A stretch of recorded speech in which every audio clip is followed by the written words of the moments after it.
Hello, everybody. Today is March 10th, 2021. My name is Carrie Arnold. I'm the Program Director for Evidence-Based Coaching here at Fielding Graduate University. I want to welcome all of you to a very important topic today on resilience. Kathy and I were just talking. This is a topic that I would deem evergreen. It does not expire.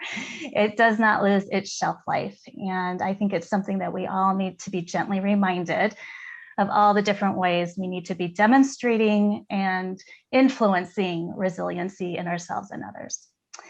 Our speaker today is Dr. Kathy Norwood. Kathy is a faculty member in the evidence-based coaching program, and she has been teaching in the program for quite some time. She is a professional certified coach. She is also a national educational consultant, trainer, author, and founder of Coaches Evolve. She is licensed as a HeartMath certified trainer, and she has been working with educators at the national level, and she has a vision for bridging professional coaching with educational coaching. And for the past 25 years, she's been helping districts nationwide implement comprehensive leadership, coaching, and literacy programs to influence systemic changes that enhance learning and well-being. I'm very excited for her to present some of her original research. I will be putting some instructions in chat on what it means to receive an ICF CEU, and that is only for those who are live attending. So at this point, I am again going to ask all of you to keep yourselves on mute. Please fully use the chat function for questions and comments. I will be monitoring that, and when time allows, Kathy and I will interact, and I will be representing your questions back to her. And then towards the end, we will do more of a more thorough Q&A before the session ends. I think at this point, Kathy, I am going to turn it over to you. Uh-oh. Thank you. We have a beagle.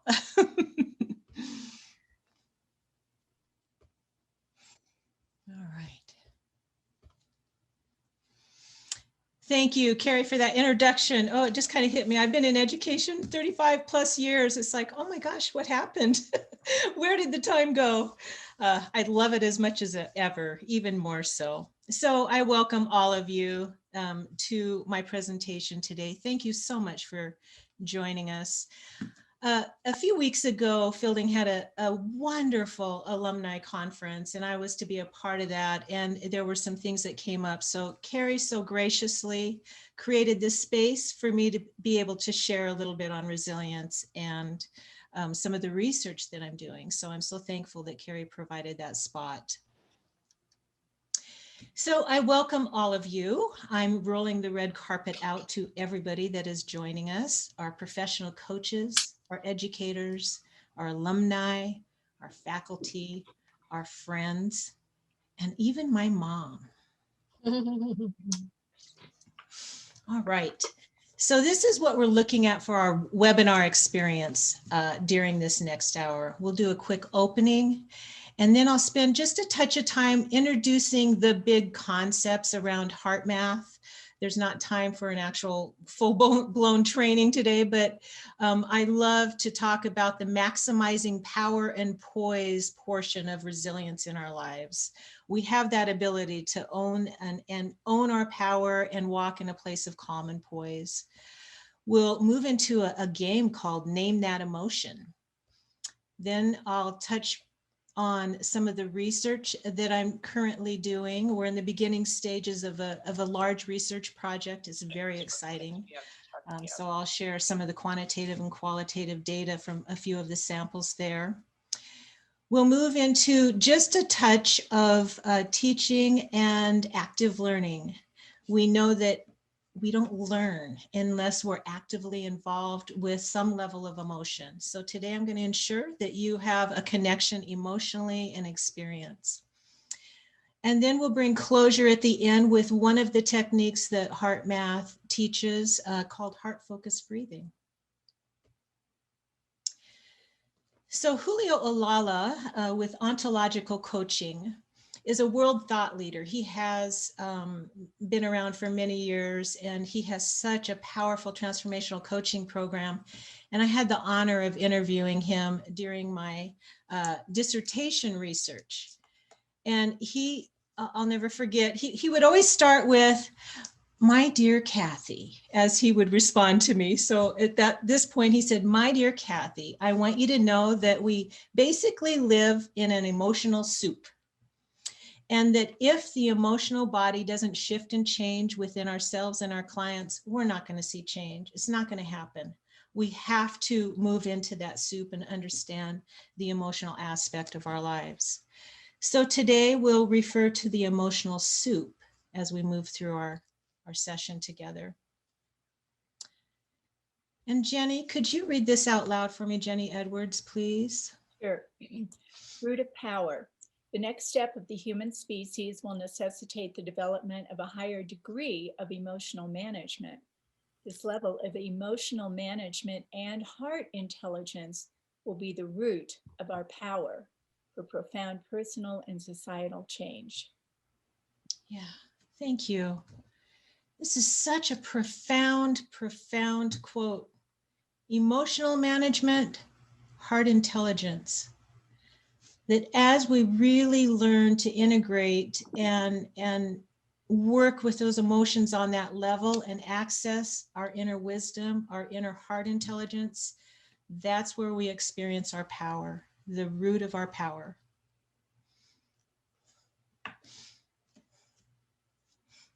Go ahead, Jenny. Okay. Heart intelligence. New research shows the human heart is much more than an efficient pump that sustains life. Our research, Heart Math, suggests the heart also is an access point to a source of wisdom and intelligence that we can call upon to live our lives with more balance, greater creativity, and enhanced intuitive capacities. All right.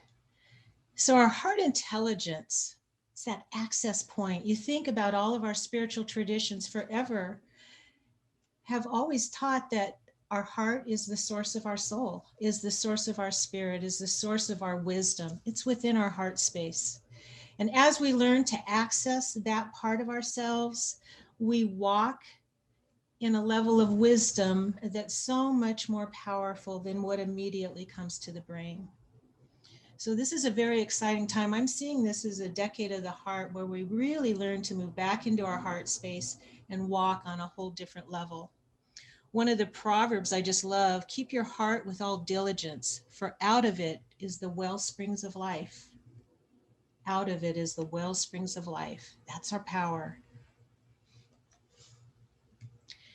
So Heart Math has been around 25 plus years. They have over 400 published peer review research projects.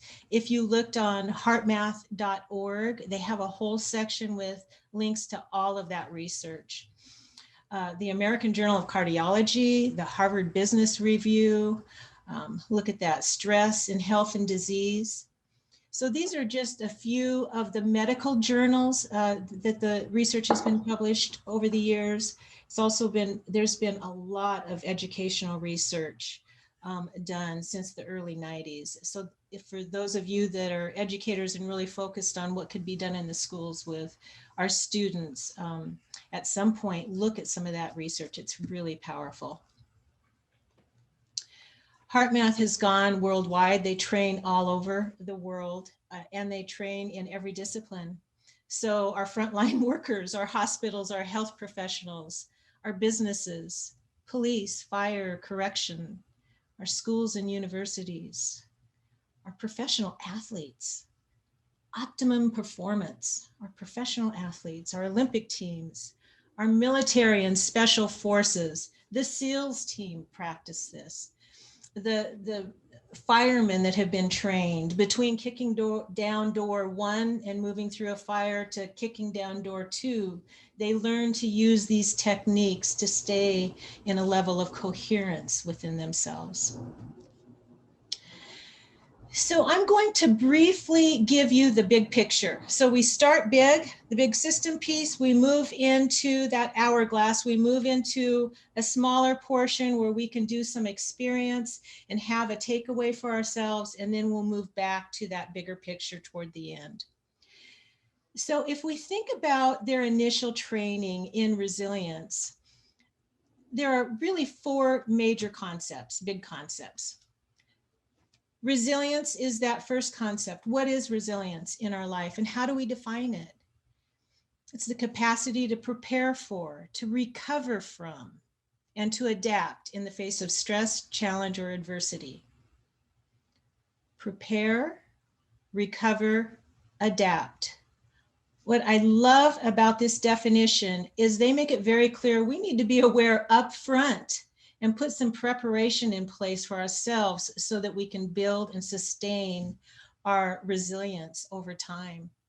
So we can learn to build that capacity. We even have the ability to change the baseline within our system to move into a level of resilience beyond what we've experienced before. And they use the metaphor of the battery. And that's just so powerful. It's so simple, it's so easy, but we know that when that battery runs out, we run out, right?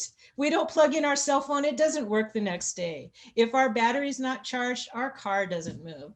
So keep that in mind in the back of your mind when you think about resilience for yourself. Where are you with your battery load? So the second concept is then understanding coherence. And this picture is such a great example. You think about rowers, the college teams, it's so beautiful to watch that sport together, but they're rowing in sync. Everything is in sync. So this is an optimal state for us where our heart, mind, emotions, and our body are all aligned and working in sync. We show up our best selves. We operate from our higher selves because everything is connected within us. So our physiology, when we think about our physiology, that's our immune system, our hormonal system, our nervous system, our cardiovascular system. Everything works together in sync, connects with our nervous system, which then communicates to our heart, which then communicates to our brain. So the idea of coherence is something that we seek. But how do we do it? How do we know when we're in coherence? How do we not? The third big concept is the heart brain.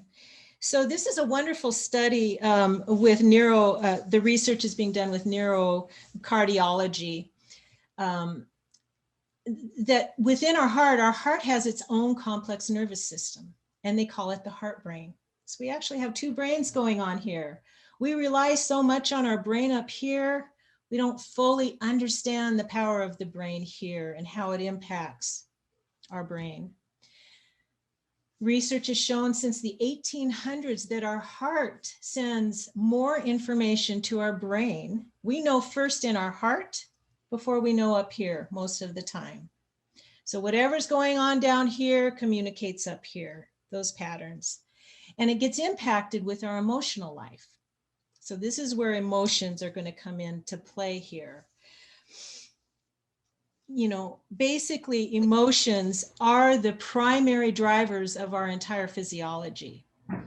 So let's take a look at the fourth concept, which is what we call heart rate variability. So many people say, what the heck does that mean? And how does that help me build resilience in my life? So we know our heart beats, has electrical current. As long as it's beating, we're alive. We've got that electrical current going on. The heart rate variability is simply the time between the beats. It varies. It's not always consistent. So for a very healthy person, this is a picture of a very healthy person, you can see how it varies between each beat, the amount of time. That simply is what heart rate variability is. Now, if emotions are our primary driver, then if we are able to detect our heart rate variability and actually see a picture of it, it reflects our emotional state. It reflects where we are emotionally. If we're in coherence, we'll see that, and I'll show you in a moment this little device, but we're able to see the emotional state that we're living in. And if we're not in coherence, it shows that, and it tells us we need to do something to move into coherence if we want to be our best selves. So heart rate variability is the fourth concept.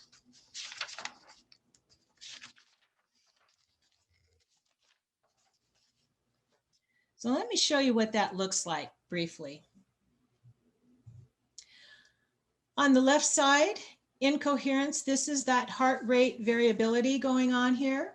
Looks very chaotic, right? Very jagged, doesn't look smooth. And then you move to the right, and here's a person in coherence. Look at that smooth rate going on for that person. So the left side of the column, one of the metaphors, one of the ideas, our nervous system, one branch of our nervous system is like the gas pedal, and one branch of our nervous system is like the brake.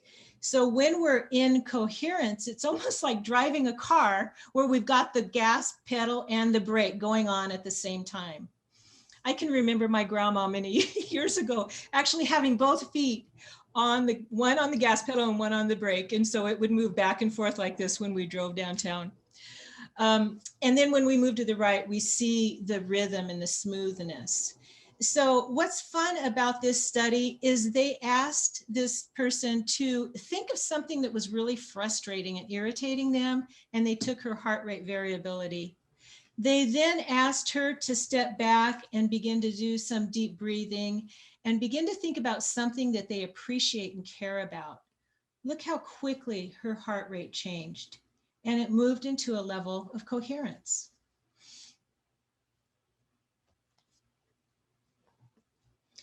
So our heart rhythms affect both the physical and our mental performance. When we're incoherent, it's inhibiting our brain function. And when we're coherent, it facilitates all of our brain function. We're making better decisions. We're much more clear-minded. We're more patient with people. We have the ability to listen at deeper levels. We feel more balanced and grounded. And we're able to regulate our emotional life. There's a strength there, an ability there to do that. When we're in coherence, it fills up our battery, back to our battery metaphor. We're able to plug the energy leaks and bring forth quickly the regenerative emotions in our lives.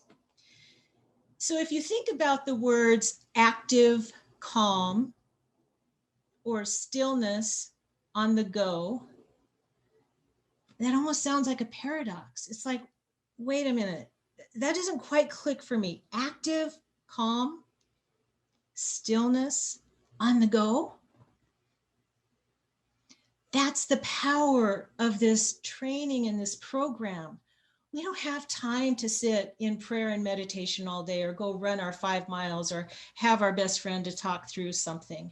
We're living really fast-paced, chaotic lives with so much stress going on. These techniques teach us how to do it in the moment without anybody even knowing that we're doing it. We can catch it quickly. We create awareness around it. We catch it quickly. And there are some techniques we can do in the moment so that we can stay calm and yet have a higher heart rate. Coherence doesn't mean that we have a low heart rate. We don't want a fireman or a medical professional that comes to a wreck having a low heart rate and being all relaxed and calm and in a meditative state. We want them in calmness, but we want them being their best selves. They've done research where they can be at 170 beats per minute and still be coherent. And we can have a low heart rate and be incoherent. So it's not about how our heart rate overall is functioning. It's about coherence and incoherence in the emotional state that we're living in. So that brings some, I don't want to bring closure because we're going to continue to integrate all of this as we move through this session together. But this closes out this first portion of our session because we're going to move in to, once again, to the emotional soup.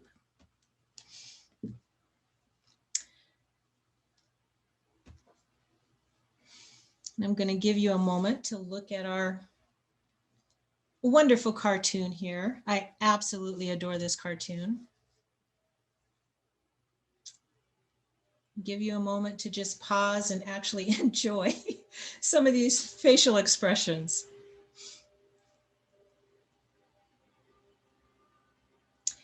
And for those that want to participate, I'm going to ask you to choose your favorite day with the favorite emotional response and facial expression and name that emotion in the chat. So if you choose Thursday, you write Thursday and name that emotion for us. So I'll give you a moment to do that. And then Carrie's going to share some of those ideas out. Well, it seems like Saturday's a hit. We've got happiness, elated, excitement. Sunday, there's courage. Saturday is fun, stress-free.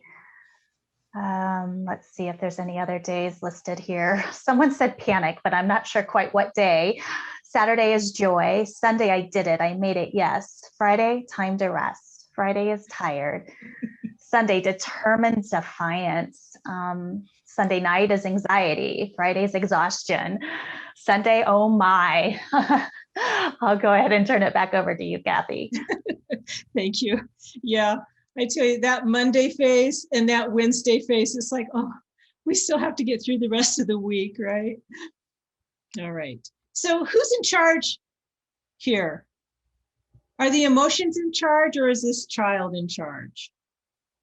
And let's make that connection to our own life when we think about both our personal and professional life, and we're in some of these places. What's happening? Are we managing those emotions while we're in that space? Now we're going to have the whole range of emotions. This is not think positive and you'll be resilient, right? It's about recognizing what those emotions are and learning how to work with them and move through them so that they don't sit within our system to the point that it really stresses us out and does physical, emotional, mental, and spiritual damage in our lives. All right, so now that you have that in mind, thinking about that emotional piece, we're going to move into a bit around our research. And we're having so much fun with this. I started this out just thinking, oh, wouldn't it be fun to see what comes out of this? And it's turning into quite a project. So we've created a mixed method research, and it's quantitative and qualitative as well. The quantitative portion, I'm using the POCA normative assessment. It's one of the HeartMath research tools. It's been normed on over 5,000, close to 6,000 working adults. And so you'll see the scale when I get into some of the charts.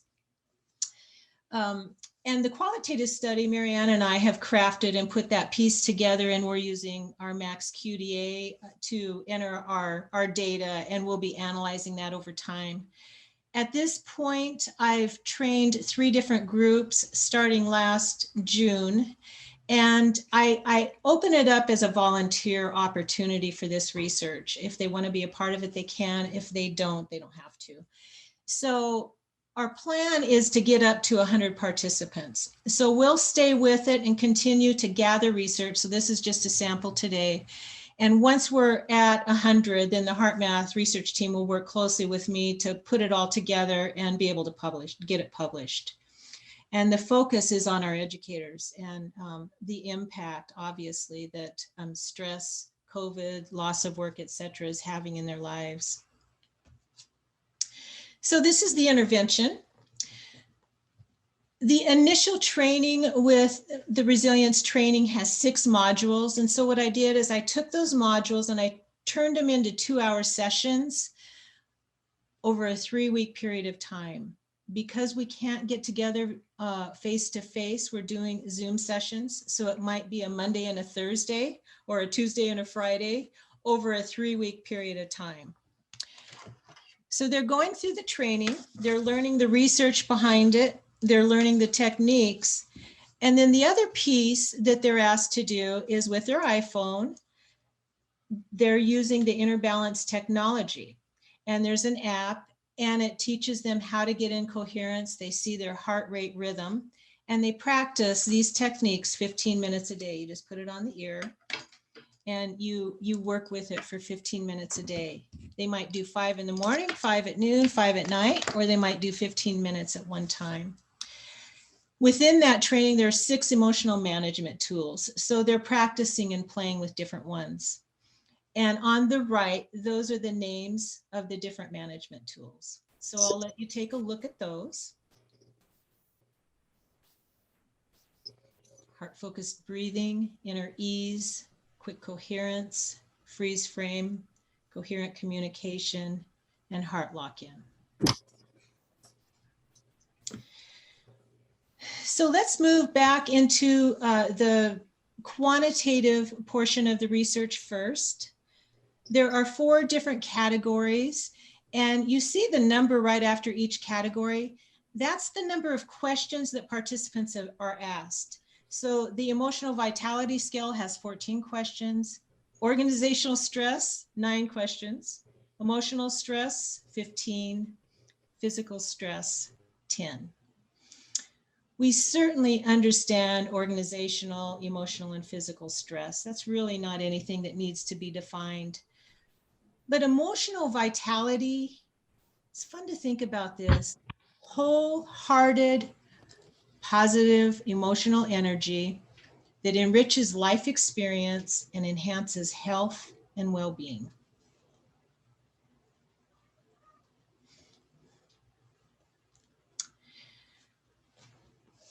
As we move back to a portion of the qualitative assessment, this was the pre-assessment. I wanted to just put a glimpse up here for you to see some of the reflections as they filled out, as they filled out that portion for themselves. This is where they were when they came into the training. Negative emotions, physical pain, headaches, stomachs, lack of sleep, physical uneasiness, low motivation. Several talked about a disconnection with self and others, foggy thinking, losing their temper, forgetful, more impulsive. I know we can relate to all of those emotions. So the first study was done last June. We were only 2 months into the COVID experience, and these were our early childhood leaders in Oregon State. Some of them had lost work, some had their centers closed down. They lost a lot of teachers, and so this was really common for them. The second and third training was November and December of this year. That was 8 and 9 months after COVID and after loss of work and after teaching children online. And in that study, it was leaders and coaches within the K-12 system. So this gives you a glimpse of their emotional state as they started the training. Okay. Gotta move this so I can see it. So the part that we want to become aware of here, I need to get rid of my bar so I can see the graph.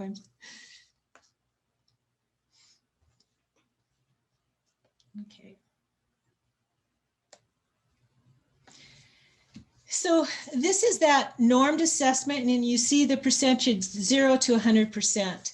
So if I answered questions on it that was, let's say, a 25%, what that means in layman's terms is that 24 people were feeling worse or more stress in their life out of 100 than I was, but 75% were in a better state of mind or a better place of resiliency. So that's the way we can think about that 0 to 100%. The other piece we want to think about here is they did some reverse coding. So emotional vitality we certainly want to see the increase with our bar graph here. The other three, they've reversed coded so that we could see growth and change over time. And then they tied in the statistical significance.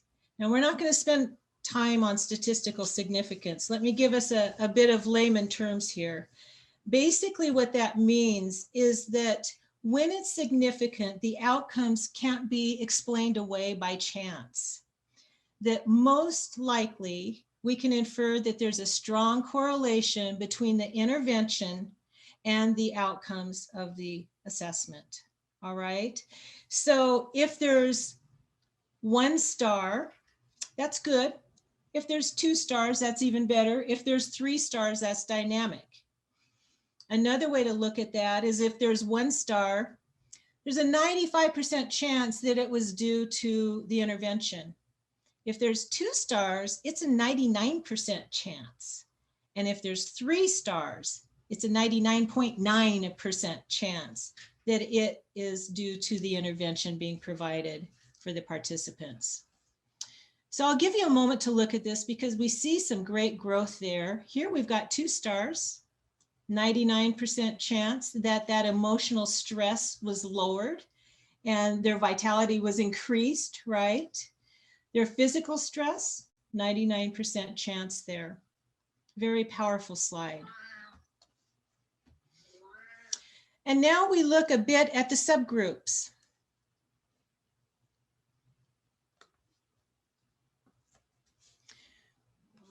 Under emotional vitality is emotional buoyancy, emotional contentment.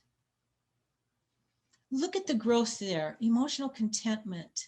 95% chance it had to do with the 3-week intervention. Organizational stress, there's not necessarily a whole lot of movement, but they weren't working within their centers during that period of time, unless they were directors at home carrying this big load. So, but we're still seeing change. We're still seeing movement. Emotional stress involves anxiety and depression, anger and resentment.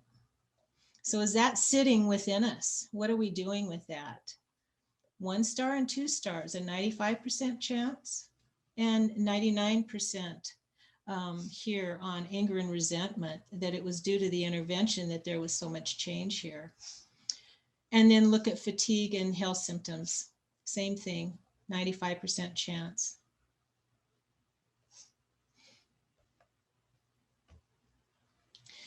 Now here, all I want you to do is look at this 3rd column. This is just a quick snapshot.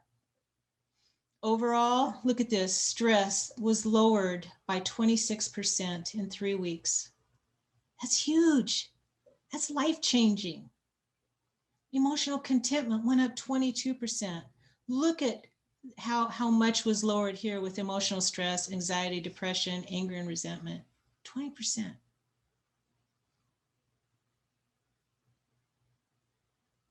Powerful slide. 21% on fatigue. It was lowered. They were able to move into more energy, have more energy in their life. And then I'll go through this piece quickly. This is our educational leaders and coaches. And I tell you, I was just heartbroken when I looked at the beginning stages. Look how low they were when they came into the training. And the qualitative data showed that as well. I mean, depression, right? Some wanting to quit jobs. I mean, you know, there's just so much stress out there. So once again, we can look at 95% chance there that it was due to the intervention. Look at that change. It's so powerful.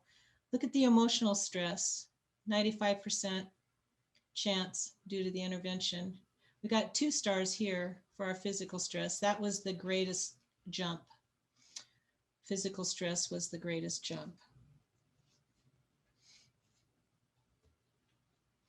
And I'll give you a moment to look, because once again, this is just the same slide that we saw earlier, but we started at much lower levels in the beginning. And I really attribute that to life experiences this past year, living 8 or 9 months within COVID and loss of friends and family and sickness and all of those things that we've been experiencing. So again, a lot of them weren't working in centers. So there's still growth here. It's just not the significant growth. But I would think that if we stayed with training and they moved back into their sessions, we would see that as well. Look at the jumps here. This is incredible. And here we've got the 2 stars, right? It's even better, 99%. They're less fatigued. Their health symptoms went up. And then we'll look once again here at this slide. Stress was lowered by 28%. Look at their emotional vitality, their buoyancy, their contentment. Look how much that went up. So we're in the 20% range there for most of this. Okay. This was a question that just kind of hung out there on its own. How stressed have you been in the past month? They were asked that in the beginning. They were asked that at the end. And this is all of the different groups combined. There was a 35% decrease of stress. And that's, you know, the 3 of the 4 weeks they were doing this work together as a group. And then I'll just give you a moment. I've highlighted a few words in there, but there's some good post-assessment with some of the reflections. Not needing to defend myself, having more energy, improved sleep, shoulder and neck area more relaxed. I'm approaching things with calm. I'm leaning into calm. Calm came up a lot. It's allowing me to maintain a more stable mental attitude. This one's really powerful. I feel more aligned with what I think I'm here to do as an educator and as a leader, and I feel more in tune with my work and my being. I'm not sweating the small stuff. I'm bringing that inner peace into my work. I'm much more present. Here's just a few more. This top one is so powerful. You know, the idea that we can be so critical with ourselves. I was able to quiet that inner critic in just 3 weeks. What a huge gift to myself. I'm now in control. I can control my emotional self. I have a warmer sense of well-being. I'm radiating that to others. So there's more of a connection here. I loved this. I was surprised how often I don't put both feet on the floor and how much better I feel when I do. And then this one, something that I've wanted for myself for some time is to be able to step outside in a second, in a moment of anger, sadness, or irritation, and be able to recenter myself quickly. And then this last one, mostly the fact that so much research backs this up. I want to make this a lifelong practice. The second one is powerful because we look, as coaches, we look at what awareness was created. I learned that I have some pretty ingrained habits and that I can suspend them and replace them with a habit of openness. And then this third one's all about coherence and incoherence and how we can influence both our own well-being and others when we're in a coherent state.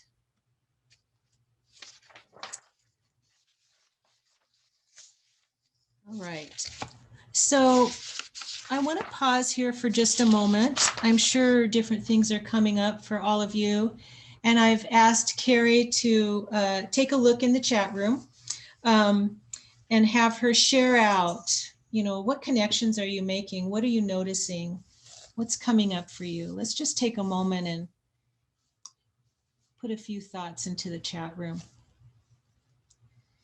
I'm going to actually stop the share for a moment. And Carrie, whenever you're ready, feel free to share some of those out. So Kathy, I don't see anything yet. Okay. Here's one. I'm noticing that teachers thinking about leaving the profession change. This is important. So definitely an acknowledgement of that.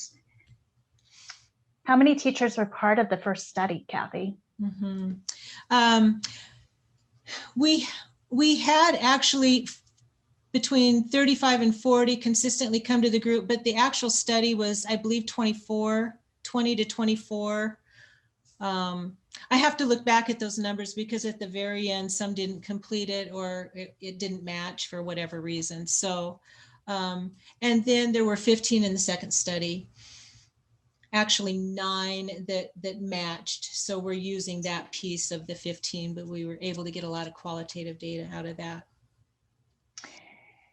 Yeah, you know, there's a couple of comments about just how important it is to recognize how incoherence inhibits brain function.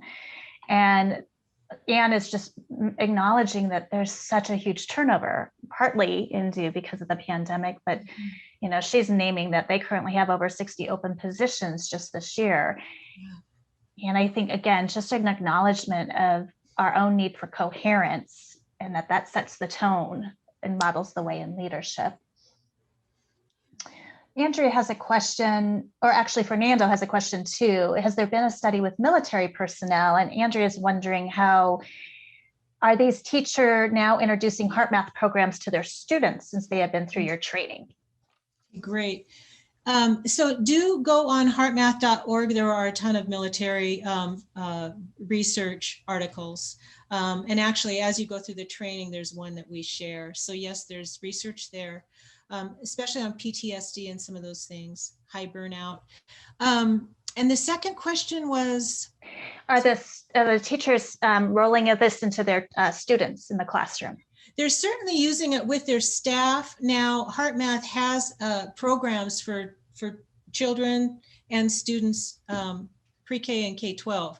So that is being done throughout the nation where they bring those programs in and they teach those social emotional skills and those techniques. Counselors are using them in the schools like crazy for behaviors and for students that are really having difficulty and are disconnected. So yeah, we'll want to keep asking those questions because they're just now playing with this for themselves and they're starting to see how it's impacting the work they're doing with their colleagues and their teams. Kathy, what would you say was your biggest surprise in the study?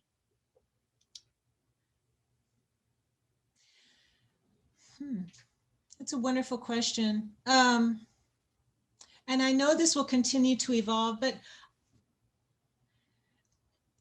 I'm surprised at the amount of significant change in 3 weeks' time. That tells me there's so much hope. You know, we created it for working adults. We created that 3 weeks so that people could manage it on top of their work. And I know the HeartMath research team were blown away with the results for only a 3-week time period. They said this hardly ever happens. So the intervention's really working. So that really tells me that there's an incredible need and that people were really practicing and applying it.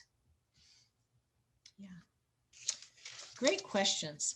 All right. So I want to move right back into, we have one more section that we're going to do together where we experience a few things. Thank you for those questions and those thoughts. All right. So basically we're energy systems. We expend energy, we renew energy. Our battery fills up, it gets depleted. And as we become aware of where we have depleting emotions, we learn to plug the leaks. We know that resilience has 4 domains and that it's important to look at all 4.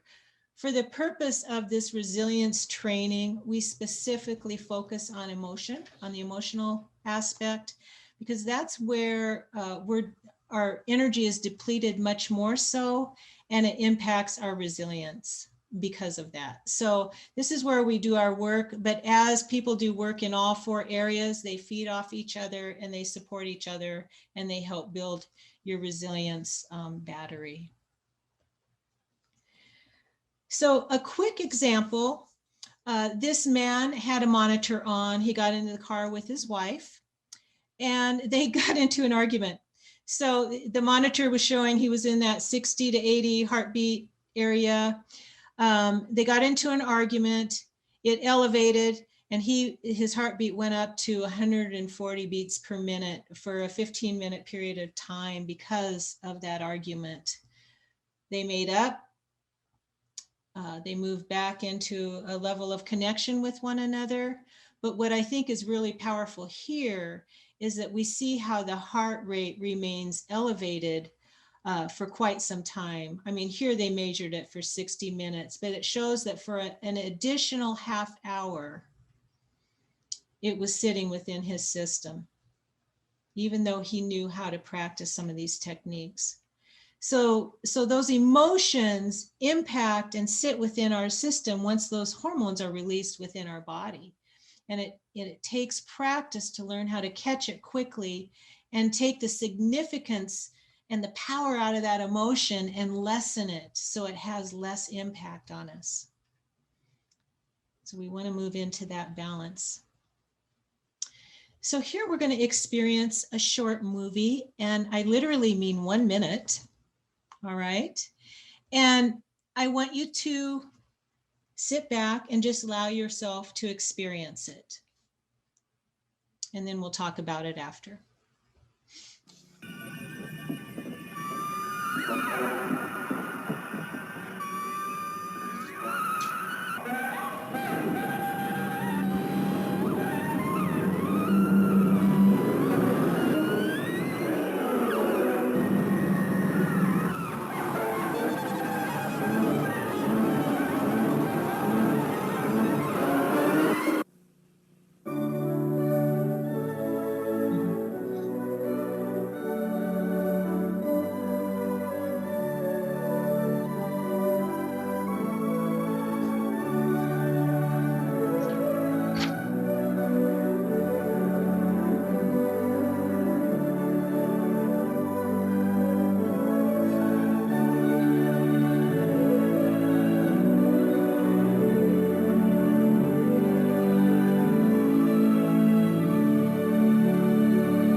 Right. So because our group is so large, we're using the chat today. But if I'm going to say 3 or 4 people want to come off mute, we can do that. I would love to hear what you observed and what you felt in that process. Let's just open it up for a moment. And Carrie, do you need to help them come off mute, or are they able to do it on their own? This is Peggy. Okay. Thank you so much, Kathy. I'm really enjoying this. What I got from both videos, the first one, I was already stressed. And so it just made me more stressed looking at all the different distractions, even though the person in the car seemed relaxed, but I felt stress. And then the second one, just the music beginning calmed my spirit. So, and I like the latter part. That's the way I kind of roll.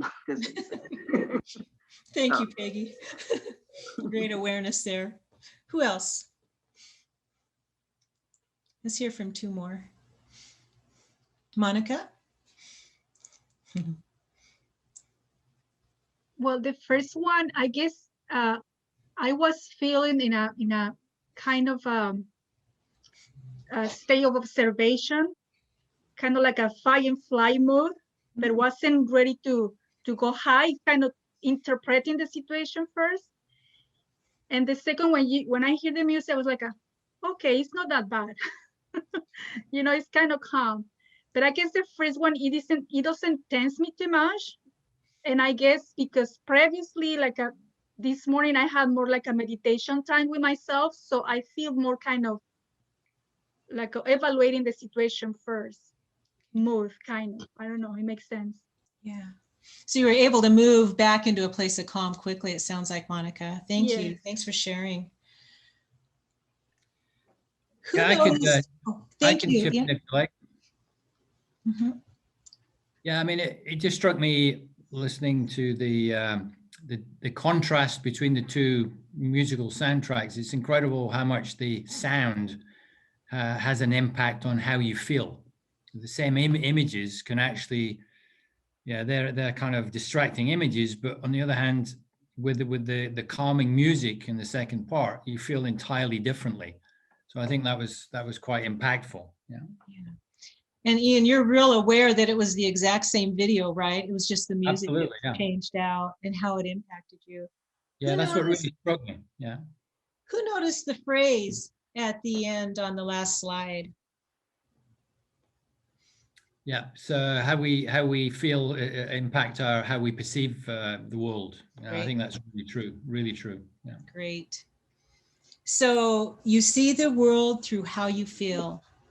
You see the world through how you feel. I always use the kaleidoscope in my trainings, right? Just a slight shift. You're looking through a new lens. You can see and feel life in a new and different way.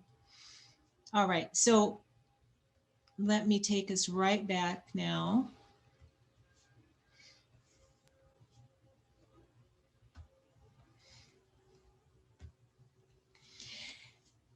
The most important piece behind this is that the emotions within our life are always playing in the background. That's the music that we live by every day. That's our emotional soup that we're living within. So what music is playing? A lot of times when we know there's incredible anger or overwhelm or deep appreciation or love or passion, we're so aware of what that emotion is, right? But the ones that deplete us, honestly, the ones that deplete us the most are those hidden ones that are always there, always playing in the background, very subtle, that ongoing irritation, that ongoing tendency to worry or feel overwhelmed or be irritated with people. So that's the piece we want to think about. The beginning of this whole training is about creating awareness around the span of emotions that we live within, becoming aware of it, and then learning techniques to know what to do with it in the moment. So for our very last piece here together, I'm going to take us through one of the techniques. And it's called heart-focused breathing. It's the very first step in all of the techniques, and it's attached to every one of them.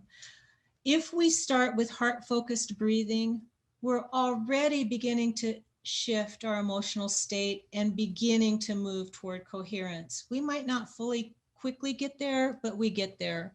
So it shifts the state, it focuses our energy, we become much more alert but calm. We become aware of the anger, anxiety, overwhelm if we have some of those ineffective emotions going on in our life, but we're able to lessen it and take the significance out of it and take the drama out of it and step back and find a place of calm.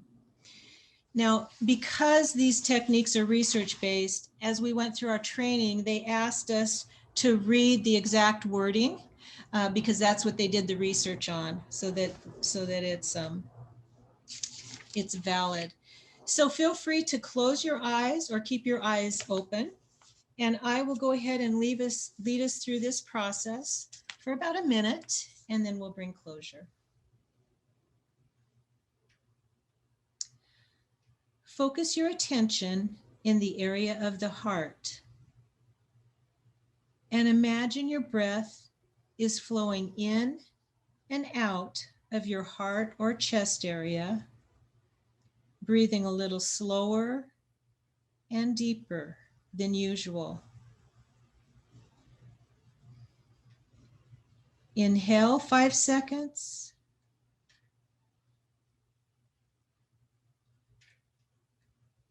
Exhale 5 seconds, or whatever rhythm is comfortable.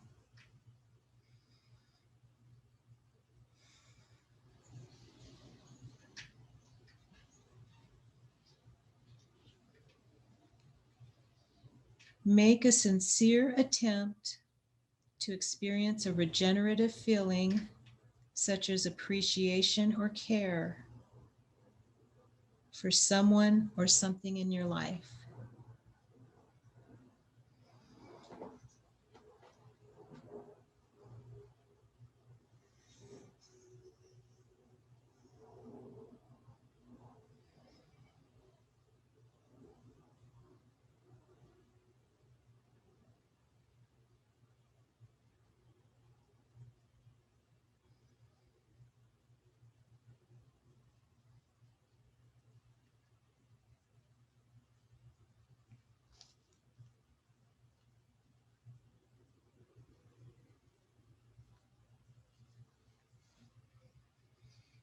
And when you're ready, go ahead and open back up your eyes.